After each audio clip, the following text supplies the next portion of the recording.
Pemerintah Provinsi Jawa Barat menggagas program pembinaan bagi pelajar bermasalah dengan menempatkan di barak militer. Ya, program itu akan dilaksanakan pada 2 Mei hari ini yang bertujuan membentuk disiplin, membenahi pola hidup, serta membangun karakter anak-anak yang sulit diatur di lingkungan rumah. Ya, ini siswa-siswa sudah masuk ke mobil resimen 1 Kostrad. Ya. Mereka akan mengikuti pendidikan dan rata-rata mereka adalah tawuran, merokok, bahkan ada yang pakai narkoba. Pak Danmen, saya nitip anak-anak harapan bangsa ya. Siap, laksanakan. Ya, laksanakan. Mudah-mudahan ke depannya bisa masuk Akademi Angkatan Darat. Amin. Akademi Angkatan Udara. Amin. Akademi Angkatan Laut. Amin. Akademi Kepolisian. IPDN. Mudah-mudahan jadi balager. Maraknya kasus tawuran serta pelajar yang terlibat geng motor membuat pemerintah Provinsi Jawa Barat mengeluarkan aturan khusus untuk memiliterisasikan anak yang bermasalah. Program ini bertujuan membentuk karakter disiplin dan tanggung jawab. Peserta akan mengikuti pendidikan khusus di bawah pengawasan TNI Polri selama 1 tahun, sementara status sekolahnya tetap terdaftar di SMP atau SMA asal dengan kelas khusus. Selain kenakalan anak tawuran dan geng motor, anak yang kecanduan game online dan sudah mengarah ke aktivitas kriminal pun harus diikutsertakan dalam program ini.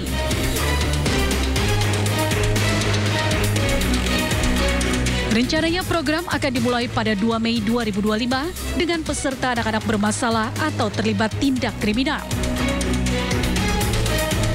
Pada prinsipnya, TNI AD siap mendukung program-program pemerintah daerah sesuai dengan apa yang diamanatkan dalam undang-undang sebagai tugas TNI.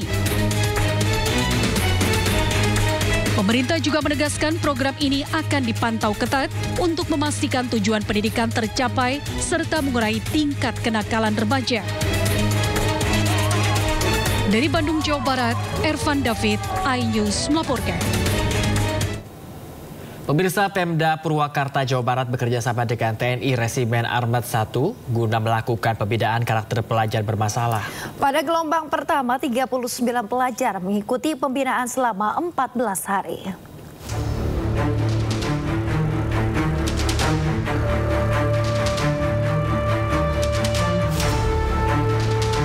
Puluhan pelajar tingkat SMP sederajat mengikuti pembinaan karakter gelombang pertama untuk dilatih kedisiplinan oleh TNI di Resimen Armet 1 Purwakarta, Jawa Barat, Kamis siang. Para pelajar bermasalah menjalani tes kesehatan. Pemerintah akan melibatkan peran aktif dari TNI dan Polri. Bahkan 30 hingga 40 barak ruang makan dan ruang belajar disiapkan untuk mendukung keberhasilan program ini. Selain itu, sejumlah materi pembinaan akan diberikan dengan berkolaborasi dengan berbagai unsur. Sementara para orang tua siswa mengaku setuju dengan pembinaan anak-anaknya oleh TNI. Mereka berharap setelah dibina anaknya akan menjadi baik. Insya Allah nanti akan dilatih di sini, akan dibina mentalnya, dan harapannya bahwa ke depan ini anak ini akan berubah, belajarnya akan berubah. Jadi pemeriksaan kesehatan akan memastikan bahwa adik-adik ini dalam kondisi sehat. Kemudian setelah pemeriksaan kesehatan nanti ada konsul psikologi. Konsul psikologi untuk mengetahui permasalahan karakter yang ada di adik-adik ini.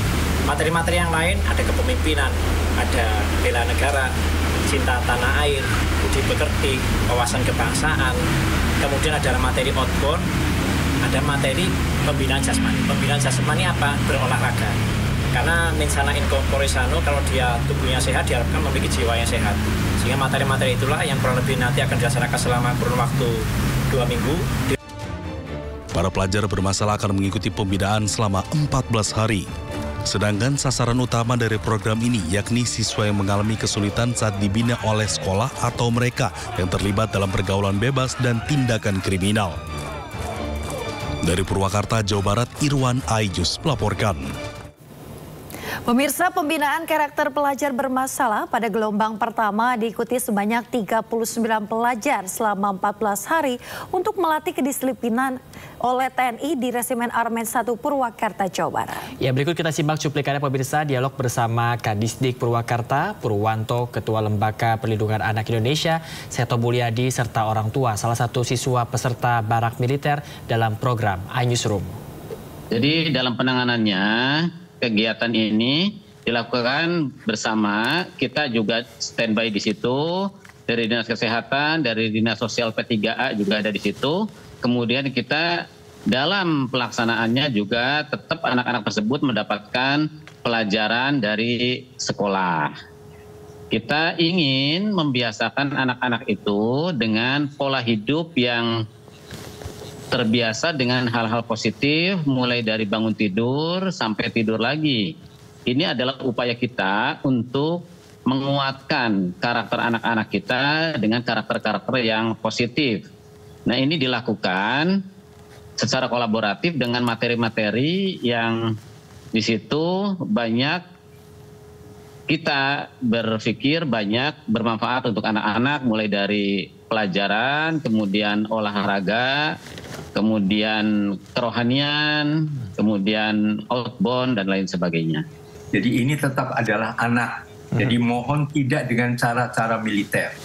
Artinya prinsipnya, kedisiplinannya boleh itu diambil, jadi tetap harus ramah anak atau layak anak istilahnya. Ini yang selalu dikampanyekan juga oleh Kementerian Pemberdayaan Perempuan dan Perlindungan Anak, bahwa apakah itu di sekolah, apa di masyarakat, di kota, makanya ada kabupaten kota layak anak dan sebagainya, maka pendidikan juga harus layak anak.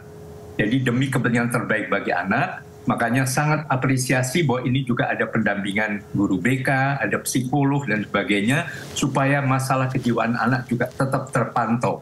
Ini adalah hak tumbuh dan berkembang bagi anak-anak. Jadi bahkan kami kalau diizinkan, mungkin melalui Bapak Purwanto, kami dari LPI juga ingin meninjau keadaan itu di sana, sehingga betul-betul semua optimal sesuai dengan tadi adalah demi membangun karakter profil pelajar Pancasila. Pemirsa, viral di media sosial, seorang pasien diduga ditolak di Rumah Sakit Universitas Hasanuddin Makassar. Namun pihak rumah sakit membantah hal tersebut. Rumah sakit bukan menolak pasien, namun saat itu ruangan IGD Unhas sedang penuh. Oh begitu Pak? Merekam, Pak. Oh iya jelas lah. Masalah Pak? Dilarang merekam di rumah sakit. Ya tapi Pak, ini kondisi pasien bagaimana? Itu kondisi pasien. Iya. Yang kita tarik. Kenapa kita tarik saya? Kenapa kita tarik saya? Aksi dugaan penolakan pasien kritis saat tiba di ruang instalasi gawat darurat terjadi di Rumah Sakit Unhas Makassar viral di media sosial.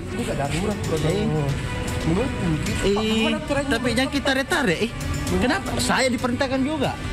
Dalam video viral, seorang dokter diduga tidak langsung memberikan pertolongan kepada pasien yang berada di ambulans. Dia tarik-tarik, pasien saja di atas ini.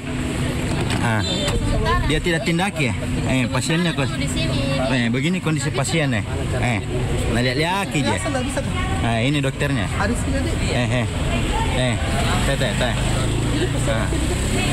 Tunjuk-tunjuk je. Namun pihak Rumah Sakit Unhas Makassar membantah adanya penolakan pasien kritis sesuai dengan video yang viral di media sosial. Pihak rumah sakit menyebut tidak pernah menolak pasien, namun saat itu ruang IGD sedang penuh. Dokter pun melakukan perawatan saat pasien di ambulans.